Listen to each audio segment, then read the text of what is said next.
Hello, viewers. Today, in this period, I am going to deal with a very renowned chapter that is known as clause. Clause.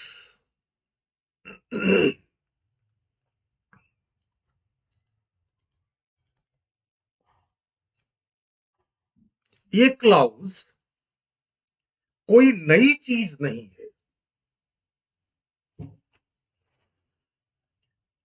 यह बल्कि उन्हीं सारी sentence pattern का एक हिस्सा है जिसको कि आप लोगों ने ऑलरेडी सीख लिया है।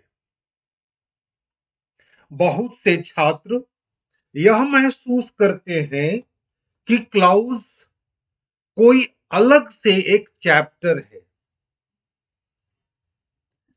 और जब इसके डिवीजन पर उनकी नजर जाती है, क्लाउज सबऑर्डिनेट क्लाउज के प्रकार पर नजर जाती है, और जब वो कोशिश करते हैं कि हम नाउन क्लाउज को, एडजेक्टिव क्लाउज को और एडवर्ब क्लाउज को कैसे पहचाने, कैसे लिखें, तो उनके साथ समस्या आ जाती है। आज की इस एजुकेशनल टूर में मैं आपको वो सारी छोटी छोटी बातों से रूबरू करा दूंगा जिसे छात्र क्लाउज चैप्टर में काफी कठिनाई महसूस करते हैं। सबसे पहला सवाल ये उठता है कि हम आखिर क्लाउज कहते किसको हैं? What is clause? ये क्लाउज क्या है? अगर सरल भाषा में मैं आपके साथ शेयर करूं तो clause is nothing but a kind of sentence. एक सेंटेंस का नाम ही क्लाउज है और एक सेंटेंस के अंदर कौन कौन सी चीजें होती है? तो एक सेंटेंस के अंदर होती है या तो सब्जेक्ट, उसके बाद एक प्रिडिकेट। सब्जेक्ट और प्रिडिकेट हुआ तो एक वाक्य बनता है जिसे हम क्लाउज के नाम से जानते हैं। इस बात को अगर और अधिक रिफाइंड कर दिया जाए तो क्लाउज के अंदर में कम से कम एक सब्जेक्ट होना चाहिए और एक फेनाइट वर्ब होना चाहिए। एक सब्जेक्ट और एक फेनाइट वर्ब जब मिलता है तो उसे हम एक क्लाउज का नाम देते हैं। क्लाउज है तो अपने आप में एक छोटा सा शब्द, लेकिन यह छात्रों के मस्तिष्क में कंफ्यूजन इस तरह से तैयार करता है कि हम सेंटेंस से अलग हट कर हो, मानो सेंटेंस से अलग हट कर हो। नहीं, क्लाउज एक सेंटेंस का ही नाम है जिसके अंदर कम से कम एक सब्जेक्ट और एक फेनाइट वर्ब का होना अति अनिवार्य है। सवाल यह उठता है कि हम फेनाइट वर्ब किसे कहते हैं? हालांकि वर्ब नामक चैप्टर में मैं इसे स्पष्ट कर चुका हूं, फिर भी फेनाइट वर्ब हम किसे नाम देंगे? तो वह वर्ब जो अपने सब्जेक्ट के नंबर और पर्सन से कंट्रोल होता है, अनुशासित होता है, उसे हम नन फेनाइट वर्ब कहते हैं। जो वर्ब अपने सब्जेक्ट के नंबर और पर्सन से अनुशासित नहीं होता है उसे हम नन फेनाइट कहते हैं, और जो अनुशासित होता है उसे हम फेनाइट वर्ब कहते हैं। बात को समझने का प्रयास कीजिएगा, मैं फिर से बोलने की कोशिश कर रहा हूं। वह वर्ब जो अपने सब्जेक्ट के नंबर और पर्सन से कंट्रोल्ड होता है, अनुशासित होता है, वह फेनाइट वर्ब है। और जो वर्ब अपने नंबर और पर्सन से कंट्रोल नहीं होता है, उसे हम नॉन फेनाइट वर्ब का नाम देते हैं। तो क्लाउज में कम से कम क्या होगा? कम से कम एक सब्जेक्ट और एक वर्ब का होना बहुत जरूरी है। इसे डिफाइन कैसे करें? तो a group of words that has a subject and a finite verb of its own is called a clause. Mind it, ध्यान दीजिएगा। क्लाउज शब्दों के उस समूह को कहते हैं जो किसी वाक्य का पार्ट हो, अंश हो और जिसमें एक सब्जेक्ट और एक फेनाइट वर्ब हो। जब एक सब्जेक्ट और एक फेनाइट वर्ब हो गया तो वह क्या कहा जाएगा? एक सेंटेंस कहा जाएगा, और सेंटेंस का ही दूसरा नाम क्लाउज है। I hope it will be clear to you all. Clause means क्या? क्लाउज का क्या तात्पर्य है? क्लाउज का तात्पर्य है कम से कम एक ऐसा वाक्य जिसके अंदर एक सब्जेक्ट हो और एक फेनाइट वर्ब हो। As the definition simply stands and tells us, a group of words that has a subject and a finite verb of its own is said to be a clause. तो clause किसे नाम देंगे, ये आपको पकड़ में आ चुका होगा। क्लाउज एक प्रकार का सेंटेंस है। क्लाउज के अंदर एक सब्जेक्ट और एक फेनाइट वर्ब होता है। अब सवाल ये उठता है कि ये क्लाउज कितने प्रकार के होते हैं? यह क्लाउज को समझने के लिए हम बांटते हैं 3 भागों में। सबसे पहले को एक नाम देते हैं principal clause.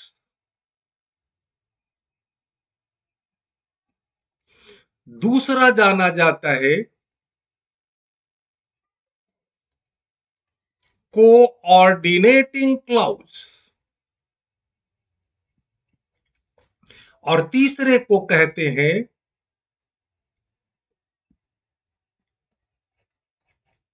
Subordinate clause. Conjunction को पढ़ने के क्रम में, कंजक्शन को सीखने के क्रम में मैं आपको ढेर सारे एग्जाम्पल्स, ढेर सारे शब्दों को, सेंटेंसेस को जोड़ने के लिए कोऑर्डिनेटिंग कंजक्शन में आपके सामने रखा था। कोऑर्डिनेटिंग कंजक्शन जो होता है बेसिकली, वह आमतौर पर सेंटेंसेस को जोड़ने का काम करता है, और उसकी एक विशेषता होती है। उसकी विशेषता यह होती है कि वह इक्वल रैंक की चीजों को जोड़ने का काम करता है। इक्वल रैंक यानी वहां भी सब्जेक्ट और वर्ब होगा, लेकिन इक्वल रैंक का होगा, बराबरी का होगा। जैसा कि आप जानना चाहेंगे कि इक्वल रैंक और डिपेंडेंट हम किस नाम से जानते हैं, समझने का प्रयास करेंगे। प्रिंसिपल क्लाउज हम किसे नाम देंगे? यदि आप कहते हैं प्रिंसिपल क्लाउज, प्रिंसिपल का तात्पर्य होता है मेन, प्रिंसिपल का तात्पर्य होता है मुख्य, मुख्य क्लाउज। जो क्लाउज, समझेंगे, जो क्लाउज स्वतः पूर्ण अर्थ रखता हो और किसी अन्य क्लाउज पर, किसी अन्य सेंटेंस पर आश्रित नहीं करता हो, उसे हम प्रिंसिपल क्लाउज कहते हैं। यानी वह सेंटेंस, वह सब्जेक्ट और फेनाइट वर्ब से जुड़ा हुआ वाक्य जब अपने आप में पूरा अर्थ रखता हो, अपने अर्थ की पूर्णता के लिए किसी पर डिपेंडेंट ना हो, आश्रित नहीं रहता हो, वह मुख्य क्लाउज के रूप में, प्रिंसिपल क्लाउज के रूप में जाना जाता है। तो सबऑर्डिनेट क्लाउज किसे नाम देते हैं? जो क्लाउज अपने अर्थ की पूर्णता के लिए मेन क्लाउज या अन्य क्लाउज पर आश्रित होता है, निर्भर करता है, उसे हम सबऑर्डिनेट क्लाउज कहते हैं या डिपेंडेंट क्लाउज कहते हैं। मैं पुनः आप लोग के साथ फिर से रिवाइज करना चाहूंगा। प्रिंसिपल क्लाउज वह क्लाउज जो अपने आप में, वह सेंटेंस जो अपने आप में पूरा अर्थ रखता हो, किसी अन्य क्लाउज पर निर्भर नहीं करता हो, उसे हम प्रिंसिपल क्लाउज का नाम देते हैं। और वह क्लाउज या वह सेंटेंस जो अपने अर्थ की पूर्णता के लिए दूसरे क्लाउज पर निर्भर करता हो, दूसरे क्लाउज पर आश्रित रहता हो, उसे हम सबऑर्डिनेट क्लाउज कहते हैं। और कोऑर्डिनेटिंग किसे कहते हैं? इसे आप सीख रखे हैं ऑलरेडी। कोऑर्डिनेटिंग जो क्लाउज होता है, वह क्लाउज होता है जो एक ही रैंक या ऑर्डर के होते हैं। जो क्लाउज, जो सेंटेंस एक ही रैंक का, एक ही ऑर्डर का होता है और वह जोड़ा जाता है, उसे हम कहते हैं कोऑर्डिनेट क्लाउज। और कोऑर्डिनेट क्लाउज में दोनों सेंटेंस स्वतंत्र होता है, अपने अर्थ की पूर्णता के लिए किसी पर आश्रित नहीं होता है, इसलिए उसे कोऑर्डिनेट क्लाउज कहते हैं। जबकि सबऑर्डिनेट क्लाउज, जैसा कि इसका नाम है, सबऑर्डिनेट, डिपेंडेंट, आश्रित वाक्य कहते हैं इसे। आश्रित वाक्य जितने भी हैं वह अपने अर्थ की पूर्णता के लिए प्रिंसिपल क्लाउज पर निर्भर करते हैं। तो जो क्लाउज अपने अर्थ की पूर्णता के लिए प्रिंसिपल क्लाउज पर निर्भर करे, उसे हम सबऑर्डिनेट क्लाउज कहते हैं। और वह क्लाउज, वह सेंटेंस जो अपने आप में पूरा अर्थ रखता हो, किसी पर निर्भर नहीं करता हो, उसे हम प्रिंसिपल क्लाउज कहते हैं। I hope it will be clear to you all what's the meaning of clouds and how many kinds of it, how we will understand principal clouds or main clouds, how we will understand subordinate clouds, including coordinating clouds। अब इसे समझने का प्रयास करते हैं। यह कोई नई चैप्टर नहीं है। आपको अगर मैं इस जगह पर थोड़ा सा हिंट दूं, थोड़ा सा इशारा करूं, तो ज्यादा क्लियरेंस आपको इस बात से मिलेगा कि यह सबऑर्डिनेट क्लाउज जो डिपेंडेंट है अपने अर्थ की पूर्णता के लिए प्रिंसिपल क्लाउज पर, यह मूलतः तीन प्रकार के होते हैं। ये सबऑर्डिनेट क्लाउज तीन प्रकार के मुख्यतः होते हैं। पहला को कहा जाता है नाउन क्लाउज, दूसरे को हम लोग जानते हैं एडजेक्टिव क्लाउज के नाम से, और तीसरे को जाना जाता है एडवर्ब क्लाउज के नाम से। बड़ा आसान सा चीज है। मैं एग्जाम्पल के साथ शेयर करूंगा सभी पार्ट्स को, सबऑर्डिनेट के सभी पार्ट्स को, नाउन क्लाउज को भी, एडजेक्टिव क्लाउज को भी और एडवर्ब क्लाउज को भी। इसके पहले कि एग्जाम्पल के माध्यम से हम समझें, मैं आपको पूर्व की कुछ चैप्टर्स को याद दिला देता हूं। हम लोग सीख रहे हैं मूलतः सेंटेंस को ही। अंतर इस बात का है कि आज की इस वीडियो में आपको यह जानने को मिलेगा कि कौन सा सेंटेंस कंपाउंड बन जाता है, कौन सा सेंटेंस कॉम्प्लेक्स बन जाता है। जितने भी इक्वल रैंक के, इक्वल ऑर्डर के सेंटेंस हैं, जिसे आप कहते हैं कोऑर्डिनेटिंग कंजक्शन, वो सब के सब कंपाउंड सेंटेंस होते हैं। और जितना भी सेंटेंस पीसी प्लस एससी से बनता है, मैं कहीं पर इंडिकेट कर दे रहा हूं, समझने का प्रयास कीजिएगा। पीसी,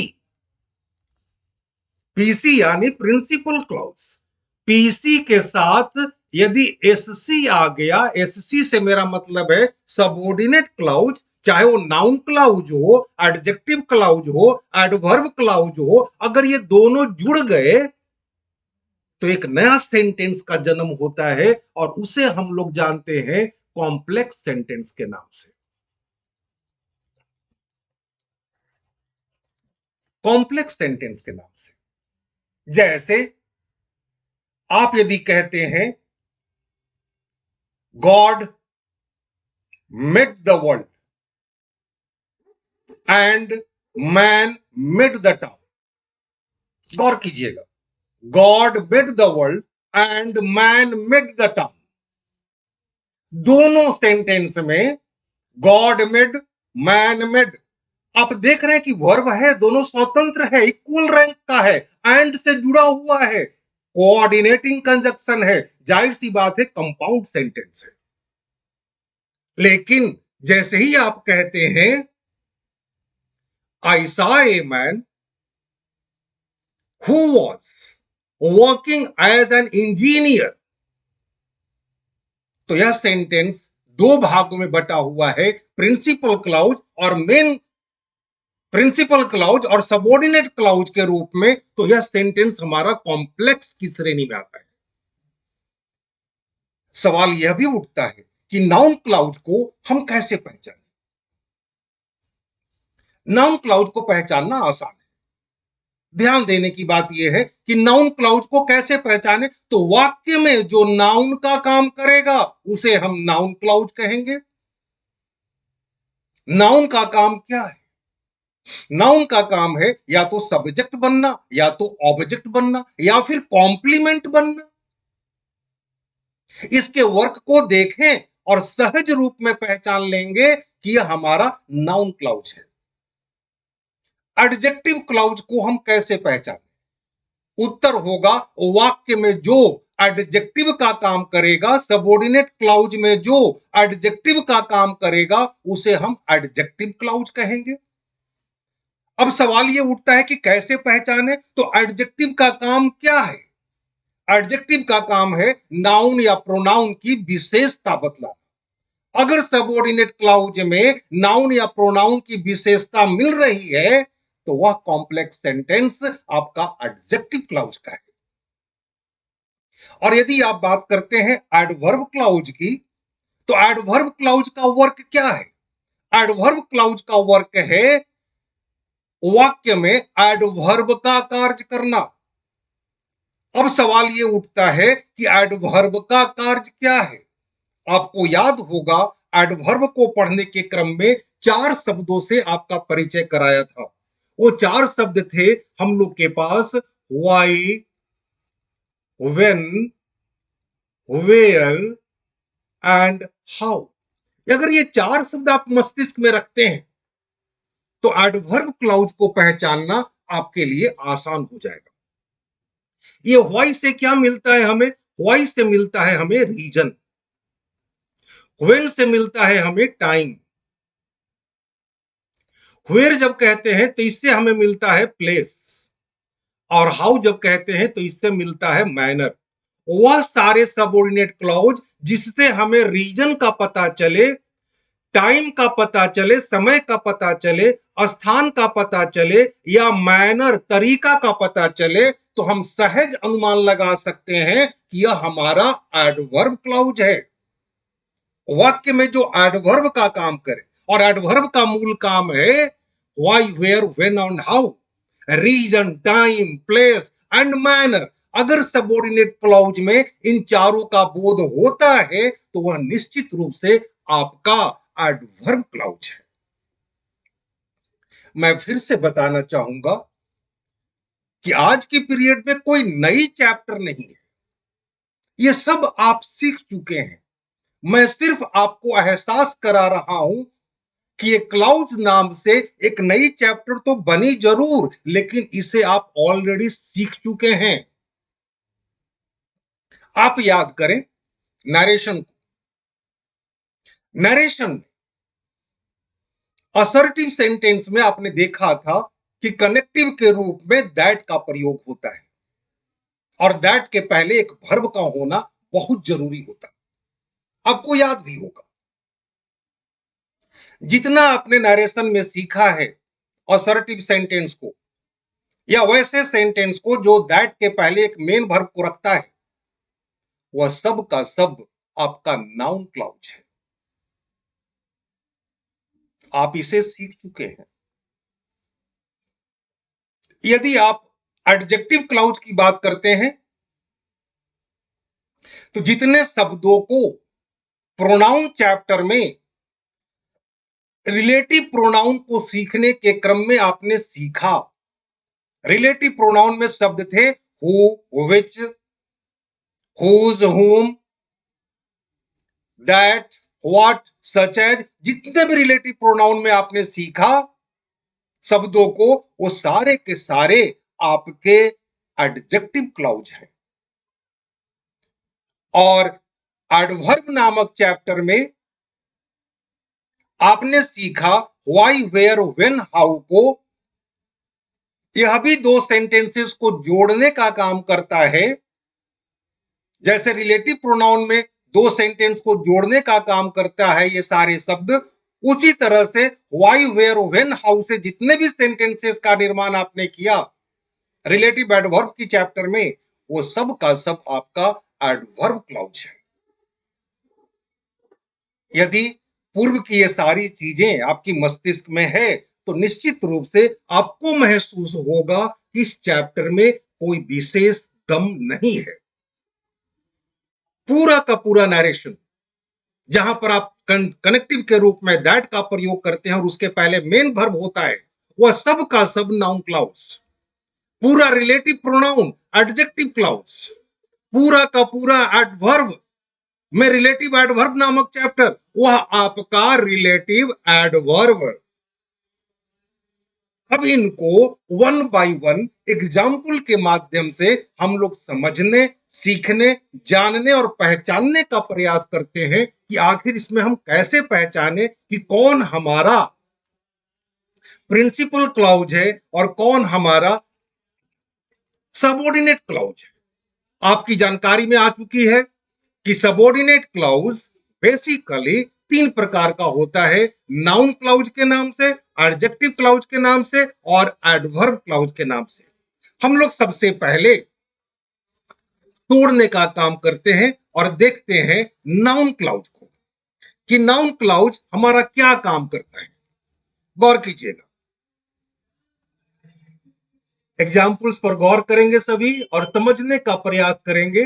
और जैसे जैसे आपकी समझ बढ़ती जाएगी आपको महसूस होगा कि दिस इज नॉट न्यू। सबसे पहले तोड़ते हैं नाउन क्लाउज को। नाउन क्लाउज किसे नाम देते हैं? तो वाक्य में जो नाउन का काम करे। नाउन का कार्य क्या है बेसिकली? तो नाउन का हम प्रयोग कर सकते हैं सब्जेक्ट के रूप में, ऑब्जेक्ट के रूप में, कॉम्प्लीमेंट के रूप में। इसे डिफाइन कैसे करें? What is noun clause?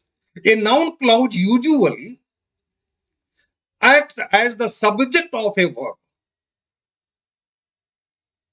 the complement of an object, or you may say an object of a complement of a verb also, of the object of an infinitive, a participle, or a preposition. Mind it. Noun clause usually acts as the subject of the verb, the object or complement of a verb, or the object of an infinitive, or a participle, or a preposition. A noun clause may also be in opposition to a noun in other clauses. जैसा कि मैंने आपके साथ share किया, ये noun clause क्या क्या काम कर सकता है? तो ये काम कर सकता है, वर्ब का सब्जेक्ट बन सकता है, ऑब्जेक्ट बन सकता है, कॉम्प्लीमेंट बन सकता है वर्ब का, इन्फिनिटिव का ऑब्जेक्ट बन सकता है, पार्टिसिपल बन सकता है, प्रीपोजिशन भी हो सकता है। कैसे? Let us see. जैसे यदि आप कहते हैं, एग्जाम्पल को समझेंगे, the principal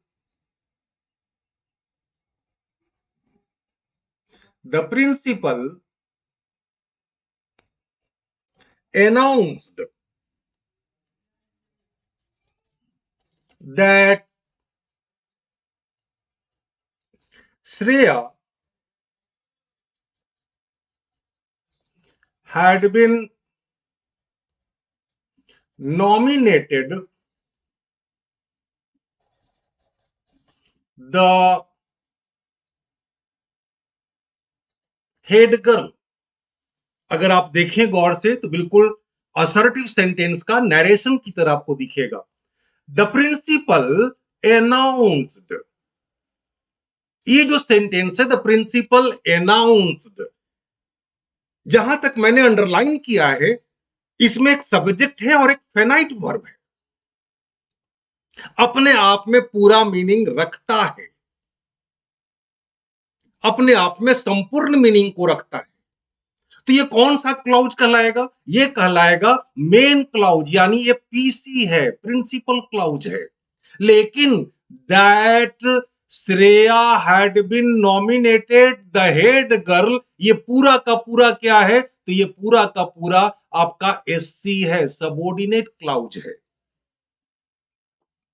clause means sentence, sentence means at least one subject and one finite verb। आप ऊपर के वाक्य में देख रहे हैं कि ये जो सेंटेंस है दो भागों में बटा हुआ है। पहला भाग है द प्रिंसिपल अनाउंस्ड और दूसरा भाग है that Shreya had been nominated the head girl. That Shreya had been nominated the head girl क्या अपने आप में पूरा अर्थ रखता है? उत्तर मिलेगा नहीं। That Shreya had been nominated the head girl अपने अर्थ को पूरा करने के लिए द प्रिंसिपल अनाउंस्ड पर डिपेंड करता है, इसलिए इसे हम कॉम्प्लेक्स सेंटेंस का नाम देंगे। और आप जानते हैं कि main clause, principal clause plus subordinate clause is called complex sentence. तो यहां पर किस तरह से काम कर रहा है अगर गौर से देखा जाए तो यहां पर काम कर रहा है object of the verb announced। ये जो पूरा सेंटेंस देख रहे हैं that Shreya had been nominated the head girl, ये ऑब्जेक्ट है। किसका ऑब्जेक्ट है? तो ये अनाउंस्ड का ऑब्जेक्ट है। किस प्रकार का क्लाउज है ये? तो यह नाउन क्लाउज है। एक एग्जांपल और देखें, जैसे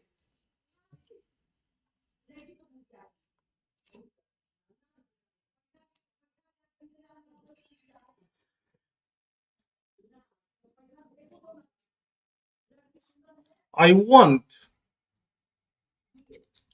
to know why you abstain from the meeting। अब इसमें प्रिंसिपल और सबऑर्डिनेट कौन? इसमें principal I want to know and why you abstained from the meeting, ये आपका SC. PC plus SC is equal to complex sentence. लेकिन वाक्य में ये काम क्या कर रहा है? तो ये काम कर रहा है इंफिनिटिव नो के ऑब्जेक्ट के रूप में। तो तमाम वाक्य जो वाक्य में, जो सेंटेंस में नाउन का कार्य करेगा उसे हम नाउन क्लाउज का संज्ञा देंगे, उसे हम नाउन क्लाउज का नाम देंगे। अब अगले क्लाउज की तरफ चलते हैं। अगला क्लाउज मैं ले रहा हूं और यह क्लाउज कहलाता है एडजेक्टिव क्लाउज के नाम से। गौर कीजिएगा, adjective clause.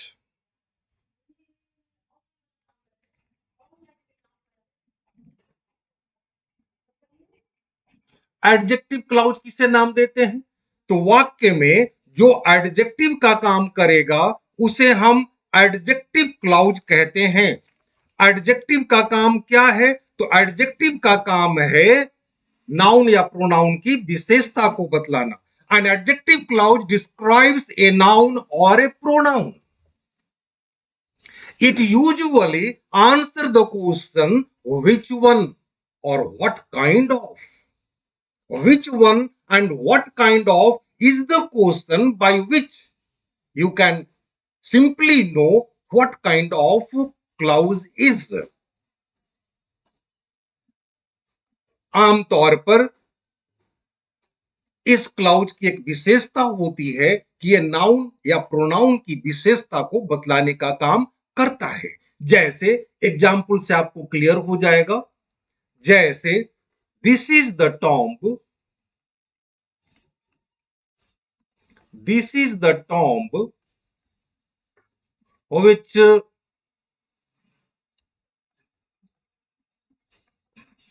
Noor Jahan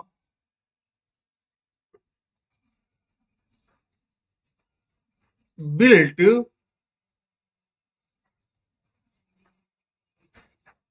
for her father. This is the tomb which Nur Jahan built for his father. अब जरा देखें, दिस इज द टॉम्ब, ये आपका कौन सा क्लाउज कहलाएगा? साफ साफ दिखाई पड़ रहा है, अपने आप में पूर्ण है। दिस इज द टॉम्ब अपने आप में मीनिंग के हिसाब से पूर्ण है, सब्जेक्ट भी है, फेनाइट वर्ब भी है। ये हमारा पीसी है, principal clause. Which Nur Jahan built for his father, अब यहां से लेकर पूरा सेंटेंस, पूरा क्लाउज कैसा क्लाउज है, किसकी विशेषता बतला रहा है? तो ये विशेषता बतला रहा है टॉम्ब का। टॉम्ब की विशेषता क्या बतलाई जा रही है? जिसका निर्माण नूरजहां ने किया था अपने पिता के लिए। तो prince PC and SC is equal to complex sentence. लेकिन ध्यान देने वाली बात यह है, यहां पर विशेषता किसकी की जा रही है? तो टॉम्ब की। और टॉम्ब हमारा नाउन है, और नाउन की जो विशेषता बतलाएगा क्लाउज, सबऑर्डिनेट क्लाउज, वह हम कहेंगे एडजेक्टिव क्लाउज है। अगला देखिए, एक एग्जांपल से और क्लियर हो जाएगा, गौर करेंगे। वी टेक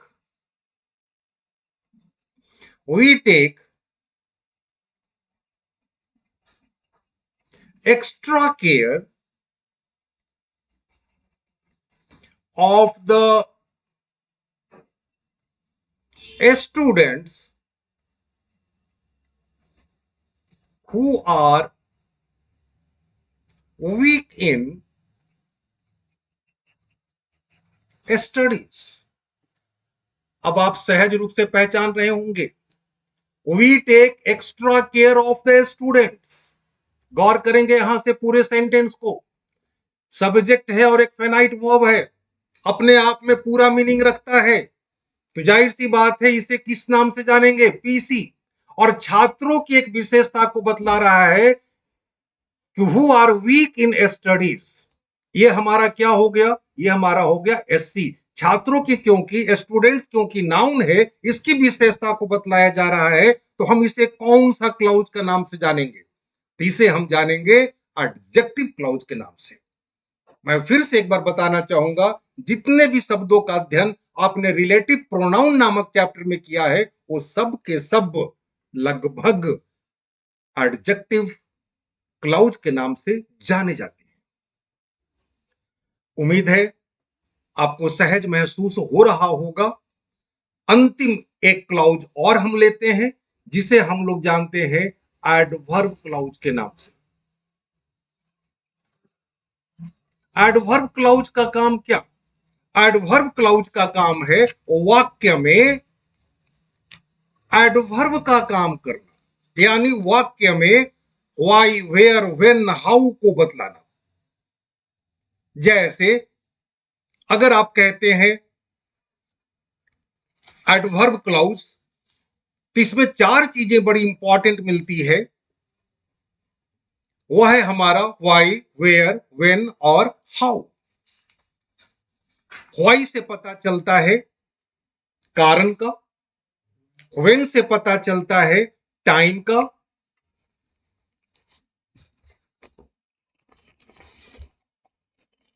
वेयर से पता चलता प्लेस का, व्हेन से टाइम का, और हाउ से मैनर का।